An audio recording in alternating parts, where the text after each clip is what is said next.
This video is brought to you by our supporters on Patreon. If you want to be part of the community that makes content like this, head over now. Hello, and welcome, ladies and gentlemen, to Third Innings Live. I'm Behram Kazi. You can find me at Def Mango on Twitter. And with me is my colleague and co-host, Shayan Ahmed Khan, who you can find at Tweets by Shayan on Twitter. And we're here to review India's historic record chase versus Australia in the Women's ODI World Cup final. But before we go there, of course, I'd like to remind everyone that all of our shows on the Good Areas Network are powered by our supporters on Patreon. And you can become one of them by going to Patreon/Good Areas Podcast. And that way you can enjoy ad-free content, you can talk to us exclusively, and you can give us podcast recommendations. All right then. Shayan, we're a bit late, of course. Your mic was acting up, but we're all sorted now. So apologize for the delay, guys, on both of our behalves. Apologies, guys. Yes. Yeah. Anyway, India have chased down 339, which is the highest ever chase in women's ODIs. Forget World Cups. And, you know, they won the game by 5 wickets with 9 balls to spare. Chased that target quite comfortably in the sense that I don't think there was any particular point in the chase where I felt that India were completely out of the game. So they paced their innings to perfection and they never let, the pressure mount too much, and they kept exerting pressure back on Australia and they rotated strike phenomenally. So, I mean, what are your thoughts, man? How do you feel? This is a big day for you, of course. Your emotions must be running high. I mean, man, it's a really special win, first of all. I think it has to be right up there with one of the best, it's one of the best sporting moments that I've seen in my life, simply because nobody chases such a big target in a World Cup knockout, man. And to do it against Australia of all teams, I think it's just special.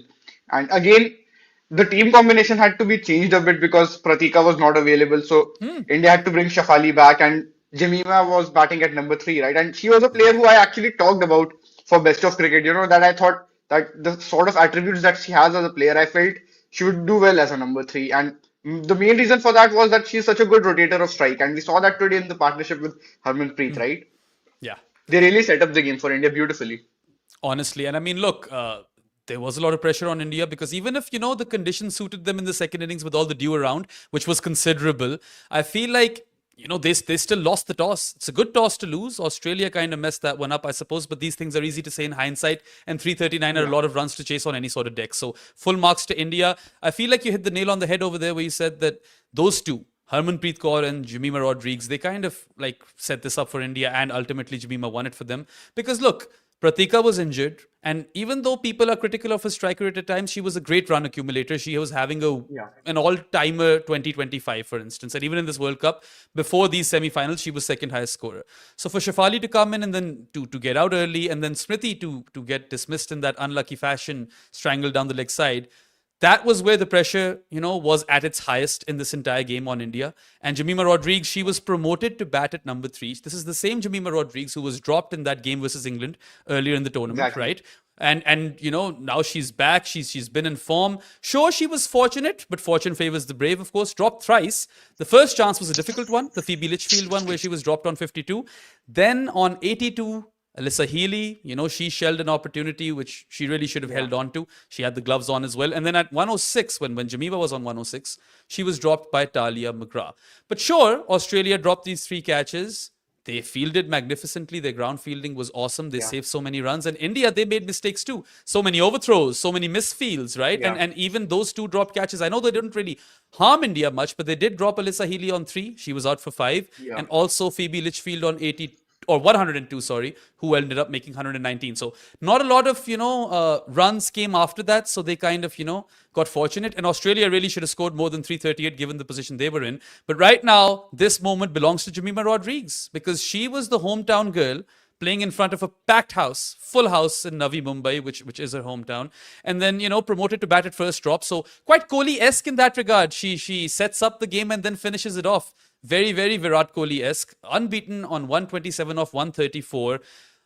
And then she didn't even celebrate her 100. I love that. That tells you that she knew that there's a job to do over here. This 100 doesn't mean anything if India doesn't win the game. So I love that mentality. And of course, her execution and skill was, way above par. Great rotation of strike, calculated risks. She's a great sweeper of the ball, but she really hit shots all across. And I feel that this could be a coming of age moment for her because we always knew she was special. But this is the best innings of her life. This hopefully isn't the best innings by the time she ends her career, because we'll hope that there are a lot more in store.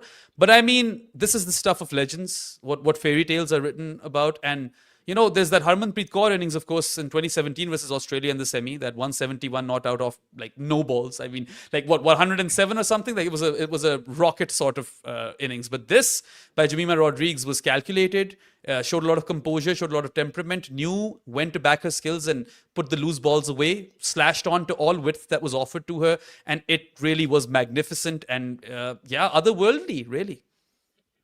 Yeah. I think I completely agree with you about everything you had to say of her knock, actually. And I was just talking to a friend, and I think I'll put this as the second best innings after Harmanpreet's 171 in any World Cup knockout that I've seen for India. I think simply because of the fact that you just don't chase 340 in a World Cup knockout, man. I think the highest target ever chased in a World Cup knockout before this was the 298 that New Zealand chased against South Africa in that Grant Elliott game, right? 2015 semi-finals. After that, this even, ended up, although that was a 43 overs game, but this ended up breaking all records, man, 340 runs. And Yeah. so I think before the game, what I was thinking is they cannot chase more than 300, to be very honest, until and unless, Smriti Mandana maybe gets a lot of runs. But even then, I honestly didn't think they'll be able to make more than 300 runs. And so they got a bit of a start. The power play was not too. I was actually thinking the power play was going pretty well till Smriti and Jemmy were batting. And then Yeah. Smriti had that, of course, unlucky edge dismissal. And honestly, at that point, nobody was even sure whether it was out or not for a moment. And then, because the ball was very close to that, right? But when they showed Snicko that there was some noise, and I was also like really disappointed then. I was thinking, I couldn't Yeah. actually believe it, to be very honest. Like, I'm being honest, I'm just talking to you here as a fan. For that particular moment, I was like, what happened there? I honestly Yeah. couldn't figure out. But anyways, soon after those two batted, so real, like they really set up the game. I think the most important thing was obviously rotation of strike and finding the boundaries at will.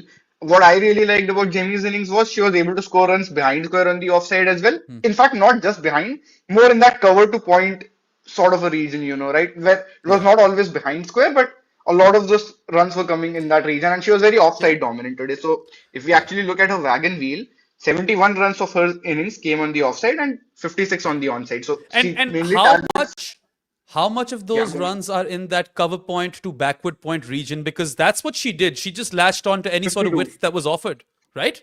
Yeah, 52 runs. So There you have it. 36 runs in the cover, 36 in the cover region, and 16 in that point region, and 14 in the third man as well. So that whole zone is sort of covered in a way. And then towards mid wicket as well, she made 28 runs. So it was really a brilliant innings. I think she looked pretty solid on the back foot as well at times. And if we look at how often she faced dot balls, I don't think there were too many dot balls. 56 dot balls. Yeah. So that's a dot ball percentage of 41.7%, man. That's brilliant stuff, honestly speaking. And she had a boundary percentage of 44, which you will any days take that from your anchor who's supposed to build the entire innings. And it was the other batters, Yeah. who were scoring around her, right? Those crucial cameos from all of the batters. In fact, I think everybody Yeah. chipped in with some sort of a score. There was a complete team performance in that regard. But obviously, the next most important innings was Harmanpreet's. And Yeah.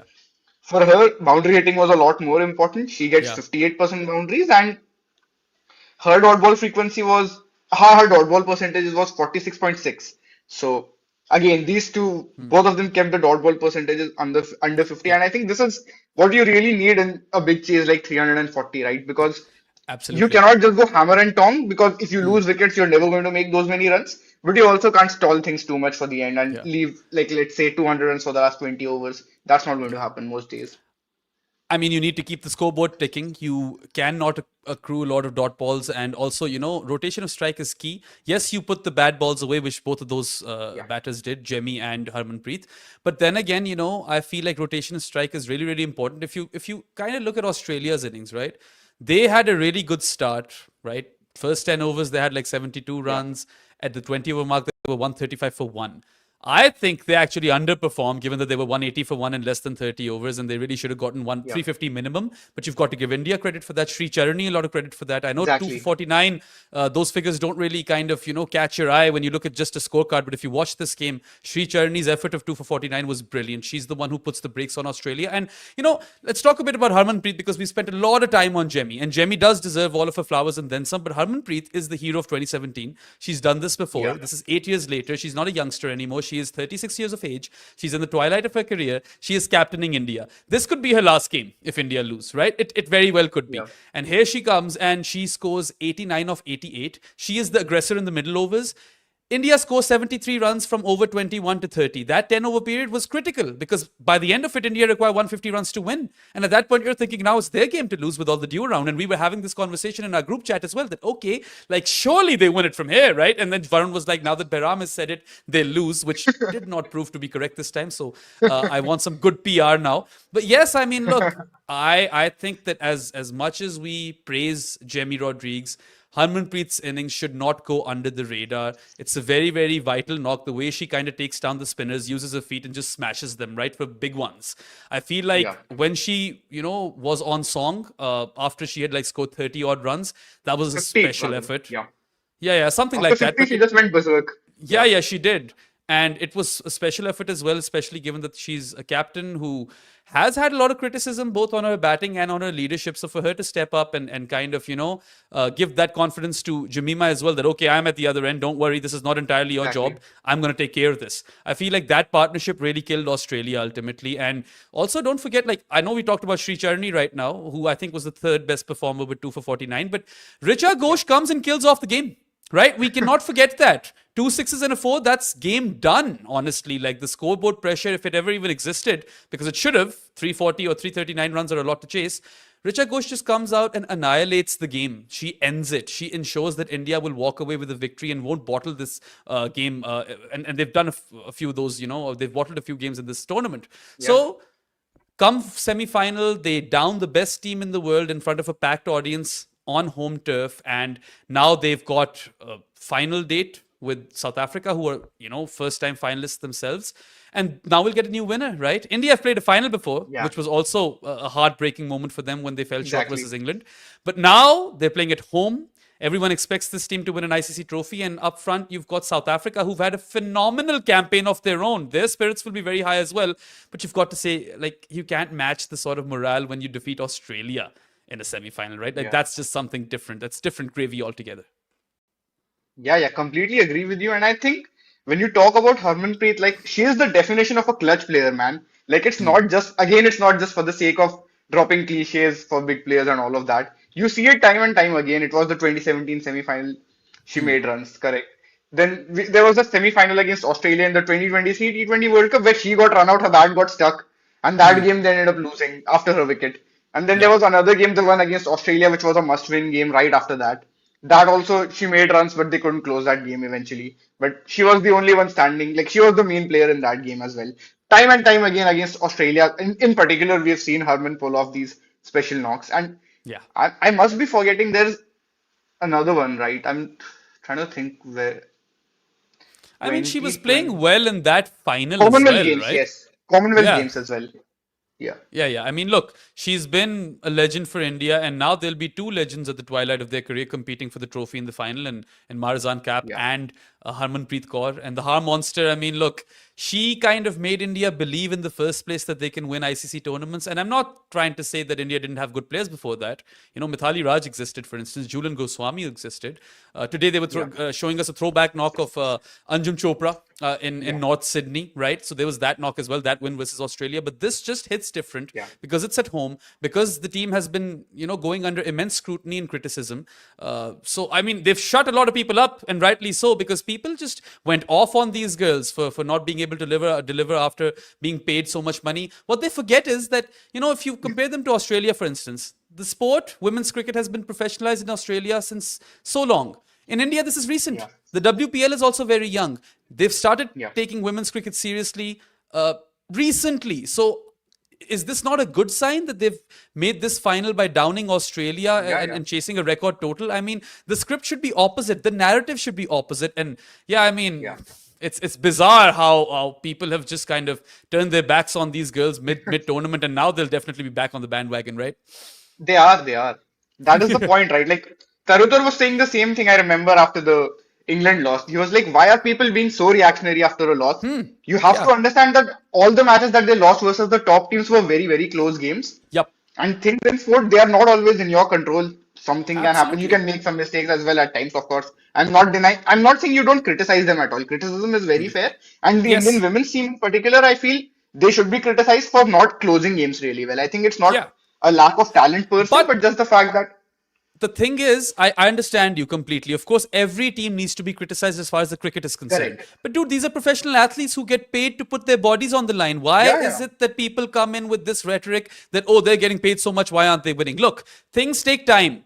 Processes build over a period of time, and the sport has very recently been properly professionalized in India. You're seeing instant results, honestly, and this team, I mean, they have every likelihood of now of winning the final. I know the final is always, any sort of final is 50-50, but India are hot favorites. They're playing at home, pound for pound. They've got a better team than South Africa, but South Africa have Yeah. beaten them in the round robin stage. So it's very nicely set Correct. up, and we're going to have a new winner, which is great for the sport, honestly. So yeah, I mean, not only will I like to congratulate Indian fans today, because of course you guys, have waited for this moment for a long time, and you've probably Yeah. visualized lifting the trophy at home, but this is great for cricket fans. We're getting two new winners. Absolutely. The hierarchy is getting toppled. Australia isn't the Australia of before, in the sense that now you can dream to defeat them. And this is a team that bats till 10 and has so many bowling options, and yet India have aced this chase to the point where I'm telling you, the only time where people probably felt that this is a tough scenario is when Smriti got out. After that, not at Yeah. a single point did I feel that India cannot chase this down, especially with those dewy conditions. So, I mean,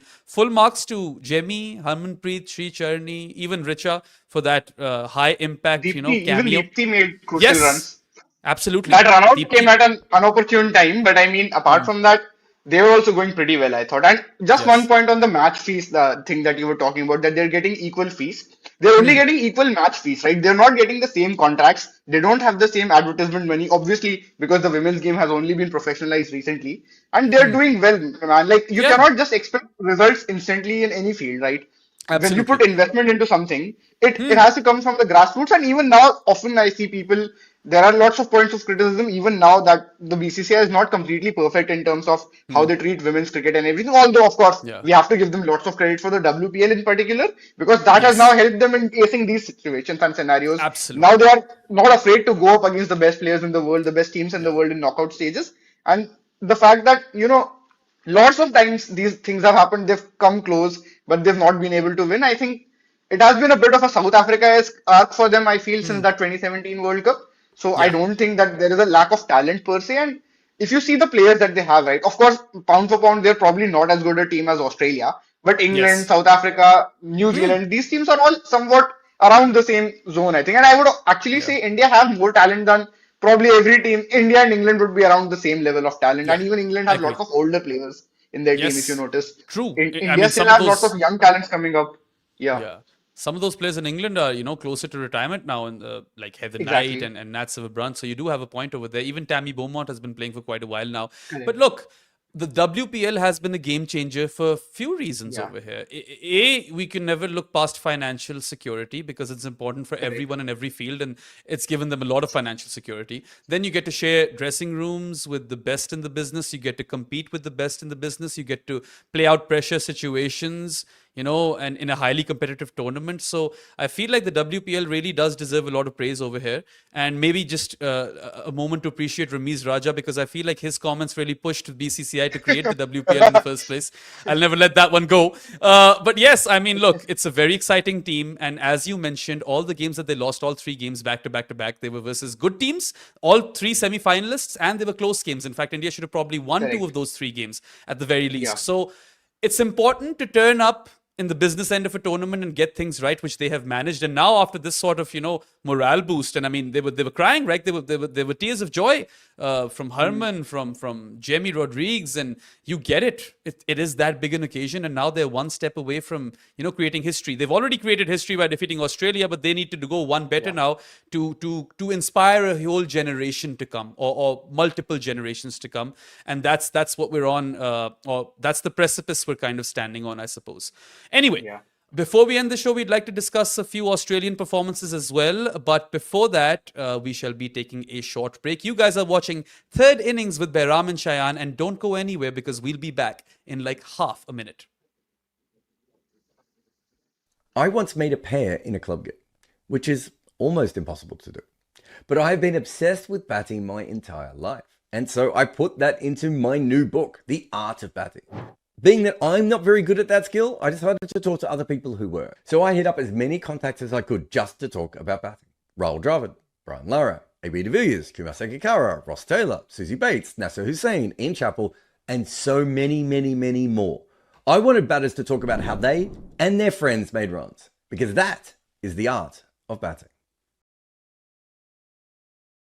Welcome back to Third Innings Live. You guys are with Behram and Shayan, and we are currently reviewing India's historic 5-wicket win, record-breaking win versus Australia in the Women's ODI World Cup semi-final in Navi Mumbai. And of course, it's been an interesting year in women's cricket. Jared often speaks about this as a golden period for women's cricket because, we're seeing more runs being made. The range of shots has increased. In 2025 alone, there have been like 22 or 23 300 plus scores. This World Cup has been a high scoring one in many games, right? Even though the conditions have been helpful, but still, I mean, if 300 is being crossed so frequently, that means that the game is evolving at a rapid rate. And I mean, now the money is being pumped too. And the viewership levels are at an all-time high. In fact, I feel that this upcoming ODI World Cup final will probably end up being the most viewed game in women's cricket history. So how do you see this moment in time with respect to the sport? Because you've covered it quite closely in recent times with your work for Tarutar at Best of Cricket as well. And I mean, I personally, even though I've always kept an eye on women's cricket, I've never been this invested before in my life. Yeah, even I think for me personally, I've started taking more interest in women's cricket since 2023. Around the time when I joined Good Areas, was watching the first WPL, that T20 World Cup as well of 2023. That is roughly the time when I started taking more interest in the game. And I remember doing this piece with Jared. And actually, I'm working on another piece which sort of compares men's ODIs and women's ODIs. I don't know when it will be up and all of that, but there's this piece. So essentially, we want to see that how are the patterns different? And the most important thing that I noticed was that spin bowling plays a far more important role in the women's game. And of Yeah. course, now we are seeing an uptick in the scoring rate as well. We're seeing we're seeing teams go with batting depth. Of course, not every team has the same luxury, but we're seeing, lots of lower order batters also come to the party and, really score lots of runs. But there are teams who go with a top heavy strategy as well. India, for instance, is the best example of that. I thought when Pratika and Smriti were batting, lots of people have been critical of, Pratika's strike rate and everything. I think that has to be looked at from a slightly different lens because 300, as you mentioned, we are seeing more 300 scores now, but it's still a rare Yeah. occasion in women's cricket. You don't see that every other day like you do in men's ODIs, right? And True. 300 can be chased quite comfortably, but in World Cups, it's always different. And especially doing it in a World Cup knockout, I think that makes it even more special. I Yeah. honestly, as I told you, I was thinking 282 when they won the toss and Australia were batting everything. I was thinking 280 to 300. These girls still have like the quality to be able to absolutely pull it off, and Yeah. especially with Smriti in the form that she is in the form of her life. And we have to remember that India have made it to this point because of how well Smriti performed against every single team True. in that little period, right? She made runs against, Yeah. of course, she didn't win all of those games. India lost to Australia, lost to England, lost to South Africa as well. But I mean, that New Zealand 100 that she made, Pratika and Smriti, both of them, they made that big partnership. And then Jemmy came to the Yeah. party at number three. True. I think that game really helped India, you know, set a template of sorts for them. Now, of course, in the final, it will be interesting to see how they go ahead with it, whether they're Yeah. chasing batting first. But yeah, I mean, I like to look, see this. the final is in this stadium, right? We know that dew is a big factor over here. I think both the captains got the toss wrong in the semi-final stage. Of course, it was a good toss to lose today, definitely. But even in Guwahati, I feel like England were probably thinking we bowled them out for 69, we'll do it again, and that didn't happen. And Yeah. the conditions did ease over there as well to a certain degree. Or actually, it didn't matter because Marzan cap happened. But I feel that whoever wins the toss on Sunday will be fielding first because they wouldn't want to risk it with dew.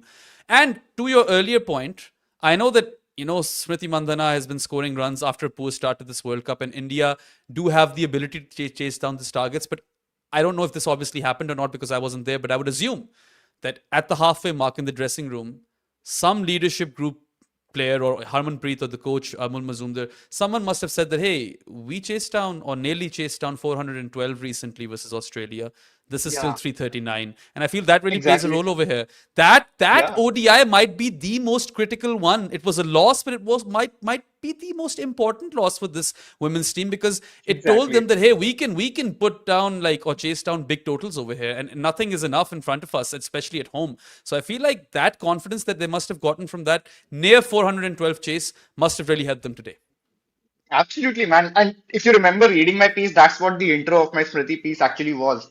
How Smriti really dominated that innings. And, I think there was, Jared also put it this way that there's this fear of Smriti Mandhana now in Australia because we always knew that she's a classical player. She can score Hmm. fast as well and all of those things. But that added ability to hit sixes and the fact that she was able Yeah. to conquer the Ash Hmm. Gardner challenge in particular, I think those sorts of Yeah. little mental barriers also really helped. And then the way India batted in the last game, again, they lost that, but I feel even they would have taken some confidence from that. And it's the Yeah. same thing that even I was saying to my friends that Australia, as great a team as they are, their bowling is not invincible. I think you can True. still score runs from their bowling, and of course, whenever they have their day, they can absolutely destroy you. Like if Alana King comes on, like if she's on a tear and she takes 7 wickets or something like that, you can't do much about that. But Yeah. generally speaking, their bowling is that one link where you can still, attack them. And I think India did that perfectly today. And it was a very classical ODI chase, as we keep saying, right?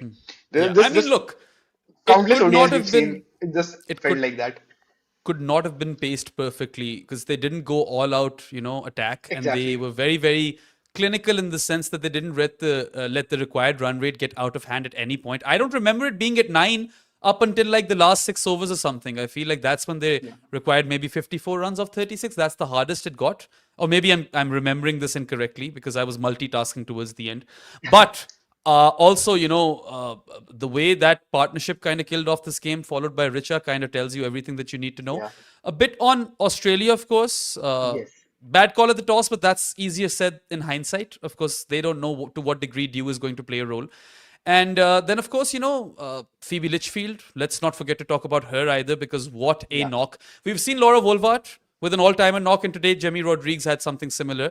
But none of those Yeah. two batters did what Phoebe did. Phoebe got to her half century in 45 balls, and her Yeah. 77 ball 100 was the fastest ever ODI 100 in a World Cup knockout, men or women, which is quite a special record to have. Ultimately, she scores Yeah. 119 off 93, and offside play to die for. Literally, when she uses her feet and goes up and over the covers, up and over long off, down the ground, she Yeah. just kept spamming that shot over and over again. And then that Exactly. reverse sweep, that aerial reverse sweep for six, that was also special. She is a prodigy, always was. They kept talking about that video that circulated of hers when she was 16 years of age. She is still the princess who has been promised. And I know this knock comes in a losing cause, but it definitely deserves, some airtime over here, because I was, in Yeah. awe. I was like, wow, how is this girl just consistently, smashing bowlers left, right, and center, and particularly in that area, like from extra cover Yeah. to straight down the ground. Correct, correct. So I'll give you a couple of stats because she is the player who I actually covered for today's game for Best of Aha. Cricket. And so there's actually lots of interesting stuff. So I think it was Hari who told us that, you know, uh, according to Opta's data, what really happened is that she made 101 runs on the offside. Out of 119, 101 runs Yeah. were on the offside. And the only other time that has happened in the history of women's cricket is when Tammy Beaumont made, I think, 168 back in Hmm. 2016. So and that this is out of 119 runs. So you could clearly see how dominant she was. She was driving the ball beautifully, man. And she was playing mostly on the front foot when she was playing against the seam bowlers in the power play. I think Renuka still bowled pretty well to her. Renuka was hitting that length. She even brought the keeper up to, so Yeah. that she doesn't use her feet. But I think Kranti sort of messed it up. And actually, shout out to Kranti as well as one of those players who have emerged from the WPL, and India have managed to, blood her in the team as well. Kranti, Sri Charani, Yeah. Amanjot, and of course Pratika, not from the WPL, but yet another talent that has emerged for them in not even less than it has like she made her debut in December 2024, right? So Yeah. this is the level that we are talking about, talents True. coming through in this system. Yeah, But and today, they're what coming to the fore and they're performing instantly. I know that Kranti Gaud has a correct, poor game today, but she does get Alyssa correct, Healy to chop on. She's had some great exactly, games in the round robin stage, and she's been very, very effective. Yes, she needs work. She is raw right now, but you've got Yeah. like brilliant talent over there to develop. And Renuka is someone who she can even learn from. Then Sri Charani has, she's probably the starter for India now ahead of Radha Yadav in all formats, right? Because she's been Yeah, that yeah. special. And versus Australia, it's two performances. People forget that in the first game, she also had 3 for 41. She was the only Yeah, Indian yeah, bowler yeah. who stepped up that day, right? And today, You're her right, you're figures right. of 2 for 49 are the best figures for any bowler in this run fest. And those figures of 2 for 49 are worth a lot more than what the eye or what meets the eye, right? So I feel Absolutely. like India have got a really good mix of young and old experienced cricketers and some Yeah. cricketers who might be hitting their peak or might have already hit their peak, such as Exactly. Smriti, who definitely has, Yeah. and maybe Jemmy is in for a spectacular run as well. And now I Exactly. would just batter at Yeah. first drop every time because she's kind of proven herself at the biggest or True, grandest true. stage of them all. But anyway, Phoebe was amazing. We all know Back to that Phoebe, Phoebe yeah. Litchfield is, yeah, she might be the heir to Meg Lanning's throne, but she's like the explosive heir to Meg Lanning's throne, man. This Yeah. girl just comes out Yeah. and whacks it. You know what I would do? If I was a seamer, especially, I would have a fly slip for Phoebe Litchfield. Someone who can Interesting. get or snaffle up that thick outside edge, the one that goes Okay. sideways. I think that Yeah. might work. Maybe, but the thing with her is, so whenever you bowl slot balls to her, she is just ruthless. Like the only length in which you can sort of control her scoring rate is in the good length. And whenever India did that today, they were able to keep her quite an extent, I thought. Both Yeah. Renuka as well as Kranti, but I think she scored 20 of 7 whenever Kranti went full. So she was driving consistently. There was that one Yorker which she was able to score behind square as well, right? You remember that shot, drive Yes. sort of a shot where, so The she against stabby shot, right? yeah, so against pace, her strategy was pretty clear. She was driving the ball really well, and as you said, it was that covers to long off wall arc, right? So she was really Yeah. good in that, and the same thing repeated for spin. And what makes her different in spin is she's one of the Australian players who uses her feet the most against spin. So this was from the numbers that I looked up. She before today's game. She comes down the track to spin 28% of the time, and the next best was Elise Perry at around 21% something. Yeah. So She also is known to reverse sweep a lot. They were showing that graphic exactly, on the switch hits. broadcast, right? You saw the Yes. switch hits right today, and Yes. exactly. So that was another thing. Again, with spin today, she was driving really well down the ground, hitting like using her feet and hitting really well. But she has the ability to switch it. In T20s, she has shown her ability to switch it more. In ODI, she hasn't played it that much. But as you mentioned on the feed, they showed that she's really good with the reverse sweep as well. So I think it's just really hard to plan for such a player, man. If Yeah. if you're going to keep fielders there in that to avoid the sweep or the reverse sweep, then you keep this entire region open, right?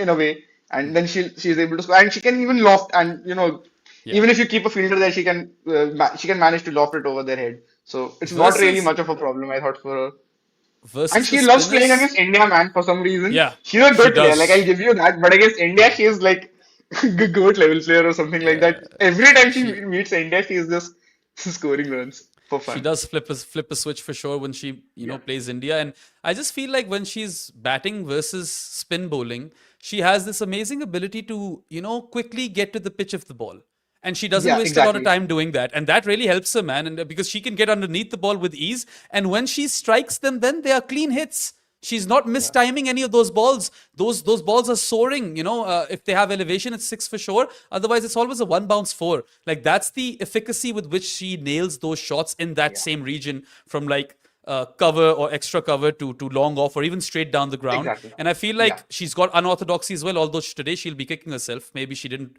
need to go all unorthodox the way she was dismissed. But I mean, look, she Yeah. can definitely be proud of her knock, and she's only 22 years of age. So I mean, Yeah. look, the sky is the limit for where she ends up, and she'll definitely get more opportunities in more ICC knockout games for Australia to kind of Yeah. set the field on fire. Some interesting comments from Hypercost over here. Of course, the best cricket Twitter account when it comes to women's cricket says Hypercost says most boards will need to rapidly professionalize the domestic structures, or they are about to very quickly fade from competitiveness relevance in women's cricket. Not just women's cricket, Hypercost. I feel like men's cricket as well now. There's an sheer need of somewhat of a professional structure if you want to compete, because I feel like that's what holds Pakistan back, for instance. Also, by Hypercost over here is another comment in which he says, in the last 10 to 15 years of women's cricket, they seem to develop at a dizzying rate. It would look like nothing compared to what's to come. So I remember talking to Jared about this, and he compared this era of women's cricket to the Jack Hobbs era of men's cricket, when the scores really start to come, and it goes a bit, ballistic in terms of run scoring, because before that, of course, WG Grace was the best batter in the world with an average of 39. Yeah. Everyone else was like less than 20. Then Trumper 35. came, and then Ranji came, Trumper came, those guys come around, and then slowly yet surely you get to the Jack Hobbs era, where there are a bunch of guys. Len Hutton comes about, you've got Sutcliffe, and all of a sudden people are scoring mass runs. I feel like we're just at that precipice where things are about to go crazy in women's cricket. I can feel it in my bones. Yeah, I completely agree with you. I think obviously the best way to develop any sport is, I think, to have these leagues in a way, because when you have a strong domestic structure, and not just domestic structure, right? Like why everybody wanted a women's IPL for so long was simply because of the fact that the Australian team had the WBBL for since quite a while, right? And we saw Yeah. that whenever India's players went there to play, or other teams, they got that exposure. But I think now India's domestic players are able to share dressing rooms with some of the best players in the world, and uh, deal with these knockout scenarios Yeah. and I think the WPL is such a big deal. Like, I honestly tune in for almost every match of the WPL, and I feel like they've made that product also really exciting to watch. So you just watch the WPL, and then the next the IPL comes. So I think it's just at this point, it's a very important thing in women's cricket, according to me. I think other countries also, if they can start having their leagues. I think Sri Lanka, do they have a league yet? I I don't don't think think I'm they have aware of a. that yet. I don't think they have a league yet, and I suppose that Australia has already had a professional setup for eons. So has England, and Correct. India is relatively new, but still they've covered so Yeah. much ground in such a short period of time. And then of course they are the most cash-rich board as well, so it's kind of easier. Like for instance, the WPL is going to be a success because the IPL is a success, and the interest in women's Correct. cricket Correct. is increasing. And then of course, if you professionalize the sport to that extent, then obviously you will bear the rewards for multiple reasons, as we mentioned: financial securities, sharing dressing rooms with the best, and competing with the best, and getting to play in those pressure situations. Anyway, that's a separate conversation altogether, and I'm glad we had it. Let's just close off this podcast with two other performances. Elise Perry, 77 but less than run a ball.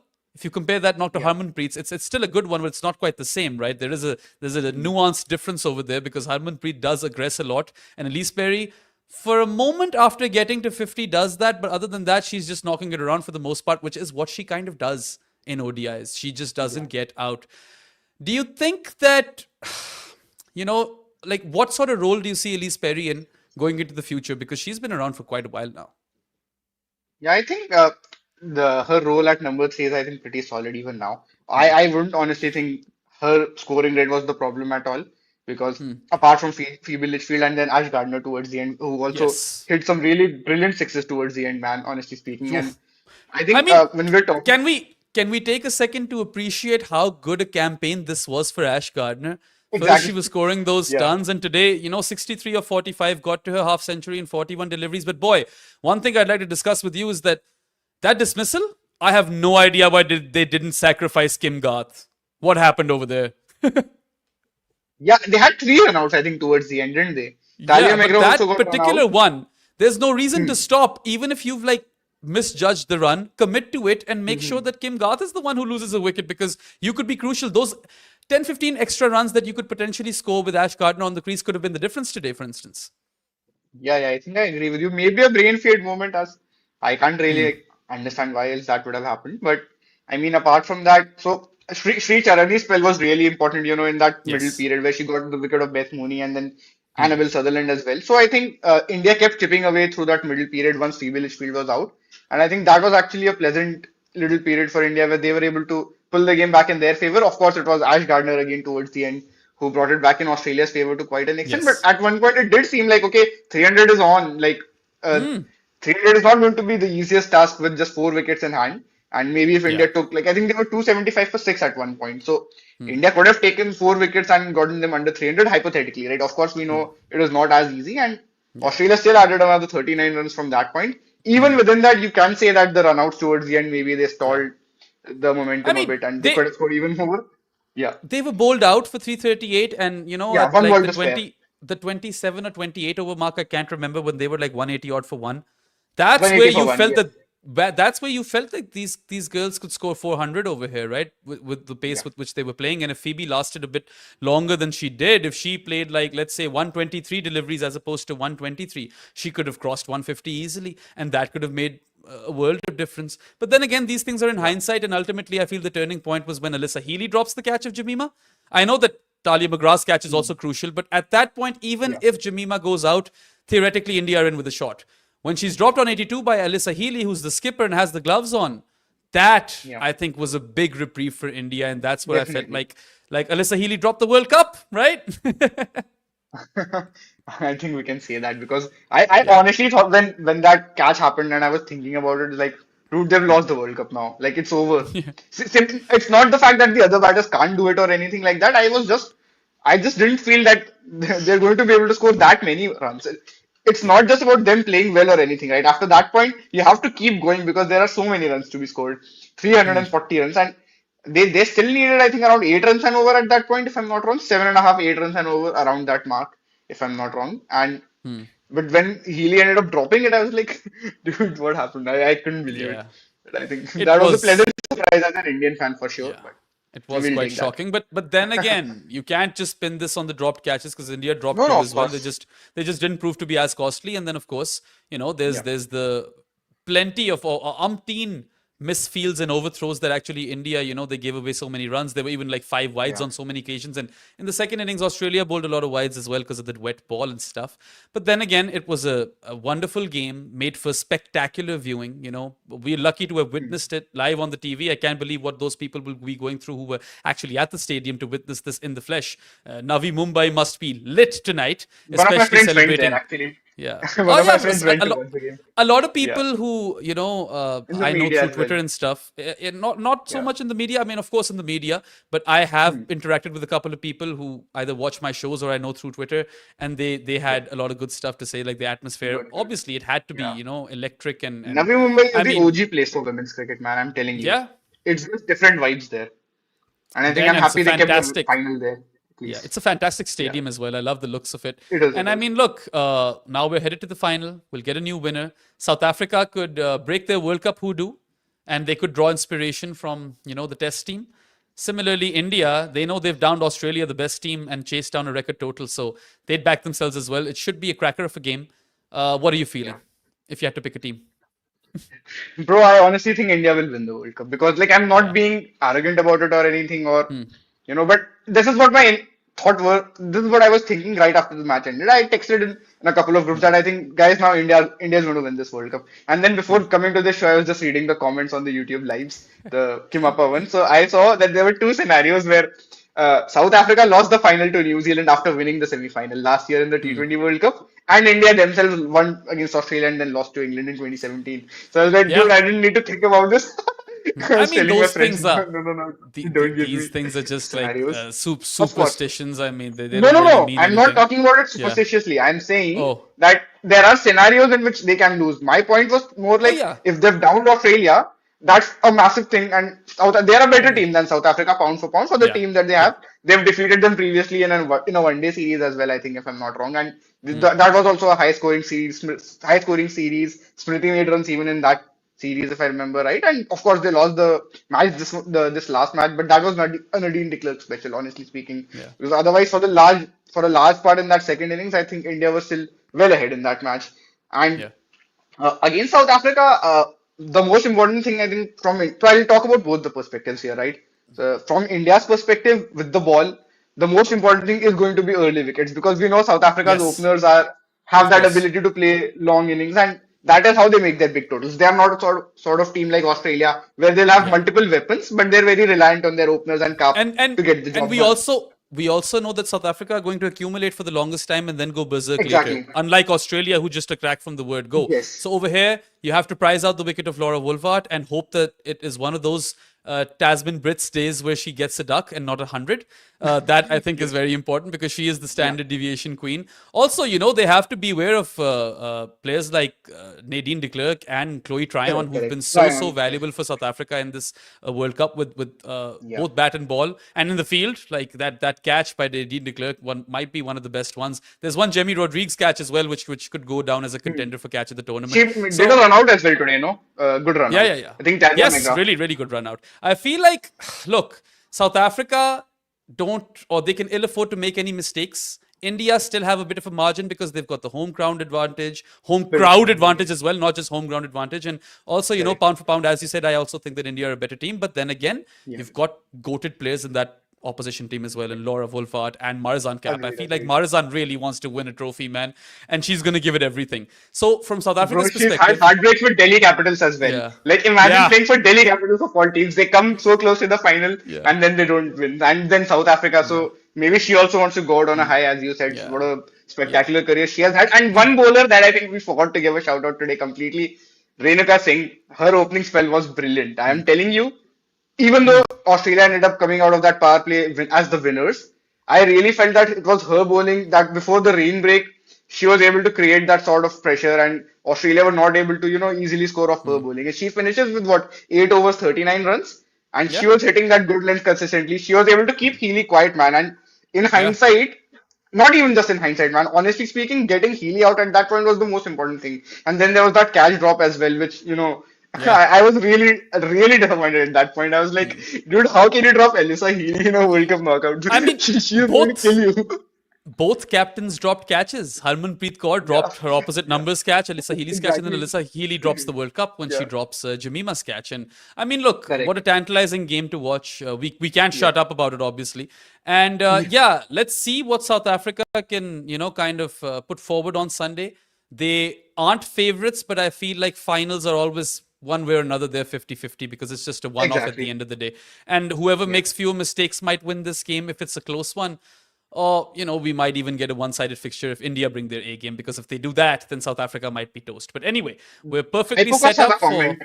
Hypocast Okay, has a comment along those exact lines. Yeah, he does have a comment along those exact same lines where he says, unfortunately for them, South Africa are probably going to get absolutely thrashed in the most watched game in women's cricket history.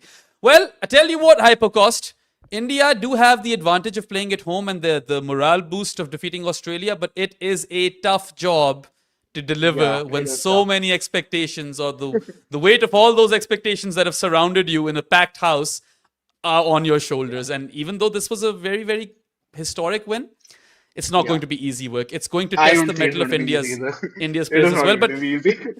if Cheyenne is saying that India will win, then I think all of you guys should feel positive because him, Varun, and Himanish, these guys never think India will win. I'm the one who's always saying India will win, and they're like, no, I don't. no chance.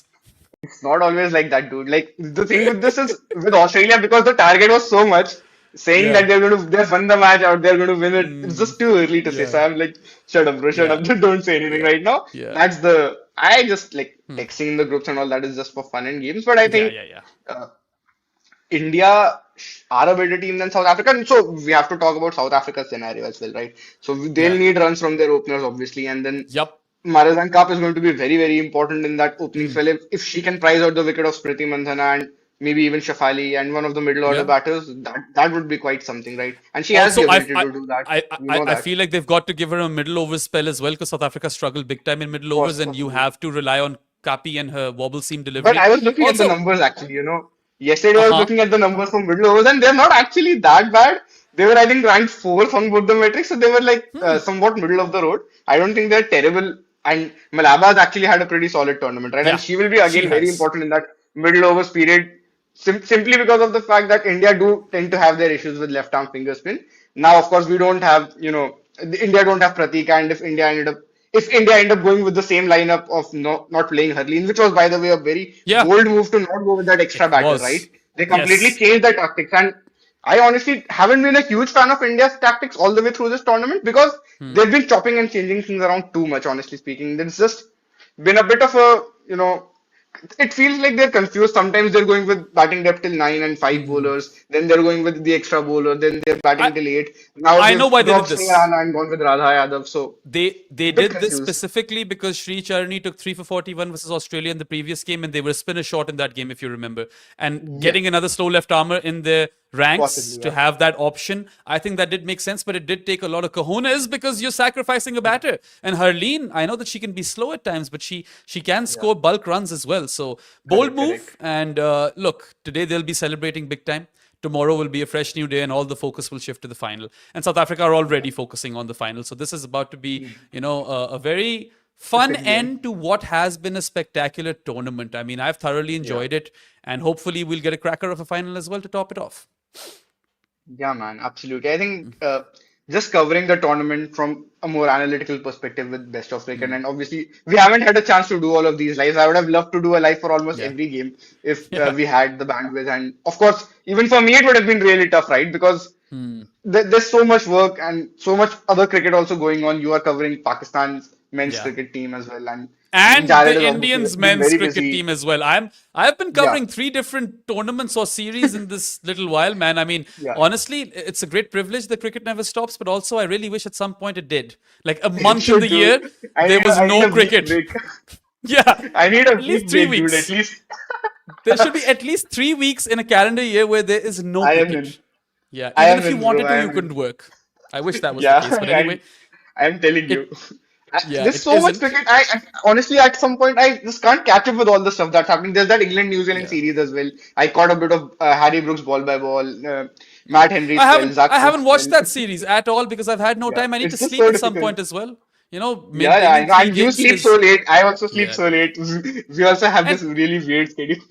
I don't want to sound ungrateful because I've got 3 different gigs No, working in no, cricket, but boy, does I it take agree. everything out of me, right? Like Yeah, I have minimal energy left. It's 1:36 a.m. at the night, and we're still going over here talking about yeah, not yeah, even talking about the game anymore. But anyway, I suppose that's a good place to end. I yeah. also, if I had to put my money on a team, I'd put that money on India to win the final. But then again, sport is always funny in the sense that unexpected things can happen, and South Africa definitely have it in them. They've proven that they have it in them to defeat India from the round robin stage as well. And And honestly South speaking, man, Africa, yeah. if South Africa end up winning this tournament, I wouldn't be massively disappointed. Like from the point of view that we also want to see South Africa win tournaments, right? If Yeah. they end up doing it, like I'm not obviously going to say, and that's not the ideal case scenario, and I'm definitely going to be disappointed that India don't win or whatever happens there. But if at all India have to lose to a team, it has to be South Africa. Is the way that I think about it as an Indian fan because I've always, grown up rooting Yeah. for them. More for the men's team, Yeah. obviously, over the years. But I even the mean, women's cricket team, they've had some yeah. very good players that you want to root for. Yeah. Marizan Kapp, Laura Woolward, and now obviously the spinners as well.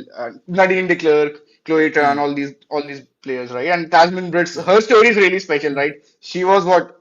She was in the Olympics, wasn't she in the Olympics at some point?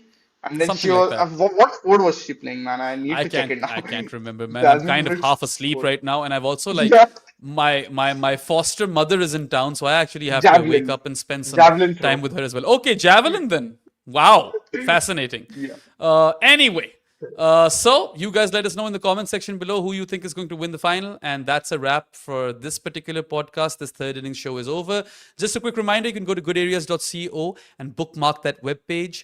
That can prove to be a one-stop shop for all the fun work that we do as part of our team, whether it be written content, videos, or podcasts. And as I mentioned at the start of the show, all of our podcasts on the Good Areas Network are powered by our supporters on Patreon. And you can become one of them by going to Patreon/Good Areas Podcast. And that way you can enjoy ad-free content, you can talk to us exclusively, and you can give us podcast recommendations. So congratulations once again to all Indian fans and South African fans. Let's hope that we get one hell of a final. Until then, enjoy yourselves. We'll see you soon enough. Have a good one and goodbye.